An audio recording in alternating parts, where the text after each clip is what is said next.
The Midlands Today Show with Will Faulkner. Midlands 103. If you could choose a superhero name, what would it be? Well, two young men in the UK decided to be greedy and have legally changed their names to include just about every superhero name under the sun. Why, you might ask? Well, who knows? They felt like it. Some reaction to it. The Midlands Voice says they should be neutered to remove them from the gene pool. God knows what they would only call their offspring. Kieran White says maybe they should run from the Orus. Richard has a harrowing thought. What if they got married and decided to have a double-barreled name? That would take quite a while to pronounce. And Kathy says, isn't it great that we live in a world where it's okay to do that? Albeit she wouldn't do it herself. So, can you literally call yourself anything? Tony Henry is from Tormey Solicitors in Athlone. Tony, good morning. Good morning, Will. I was thinking of Lord and Master. It has a nice ring to it. Suits you, Will, I think, yeah. Do you think so, yeah? Yes. Can I do it? The rules are it's a very strange and grey area in the law. I actually did some research this morning, and I rang the Central Office of the High Court just to clarify what their view on the changing name by deed poll was. And first thing that struck me was I asked, is there legislation covering this in Ireland? And they said no, there isn't. So there is a procedure where you go to the circuit court, or the Central Office of the High Court, and it's a relatively straightforward procedure to change your name, but it's at the discretion of the Registrar of the High Court as to what names can and cannot be used. And there's no real official guidelines as such, but they would not... I just asked them in what circumstances would a name be disallowed or prohibited, and effectively they said if the name was offensive or if it was open to ridicule as well. Yeah, they have a more prescriptive list in the UK on the UK Deed Poll Service website. So it must include one forename, one surname. It must not be impossible to pronounce. It cannot include numbers and symbols. Cannot include punctuation marks.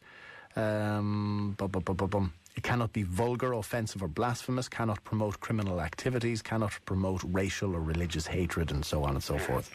So there are some restrictions. Yeah, there are some restrictions, but I asked him if he could be more definitive about it. He said we wouldn't be as lenient as the UK authorities in relation to the type of names that can be used. So I don't think that the registrar would pass the names of these two gentlemen in the UK. I think that the registrar would indicate that it's just a bit of a nonsense, really, and it does make a bit of a mockery of the situation, because there are genuine reasons why people would want to change their name by deed poll. Well, let's talk about that. Why does it come up? Why is it there in the first place? Well, it can be a situation where children in particular maybe want to change the name to the name of a stepfather or another parent, or indeed where somebody's name has been used which isn't their official name. And that happens quite a lot, because especially in rural Ireland in times gone by, you might have a lot of people who have the exact same name in the same village, and they would call them different names. So it is that there are reasons why it would be done, but I think that if these two gentlemen, I mean, it's a bit of fun at the same time, but they're making a bit of a mockery of a situation which basically should be reserved for situations which are justified and reasonable, really, you know. Are they maybe just testing the law? I think that's, people do strive for publicity and notoriety, and I think that's essentially what's happened in this situation. But the procedure for actually changing name is very, very straightforward. If you're between 14 and 17, a child can actually sign the form themselves, the deed poll form, but it needs to be, you need the consent of one of your parents.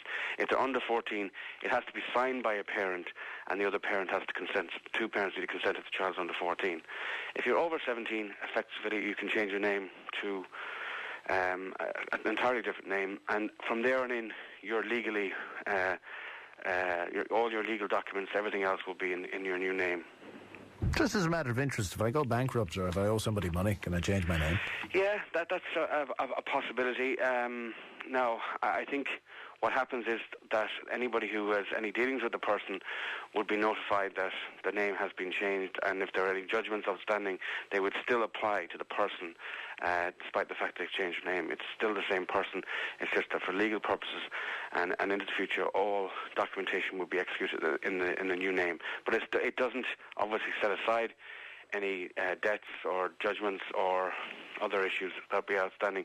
If it was, I think there would be a lot of people changing their name. Yeah, I think so, definitely. Have you decided on your superhero name yet, Tony? No, I modesty prohibits me from divulging what names I would choose, but I'm reasonably happy with my own. Actually, interesting enough, the name, my full name is Thomas Anthony Henry, but ever since I was a child, my parents called me Tony. So it's not necessary for me to change my name, but a lot of people don't actually use the same name as they were christened with or baptized with. Yes, indeed. Well, my now good lady wife, her name is actually Rachel Alexandra, but she goes by Alex. Yeah. Which causes a lot of confusion. It does cause confusion on occasions in executing some documentation, but it's a minor inconvenience, really, you know. Yeah, well, if you have the surname Faulkner, try going into a Chinese takeaway, collect your order. It can be embarrassing. Tony, good morning. Good morning, Will. Thanks very much.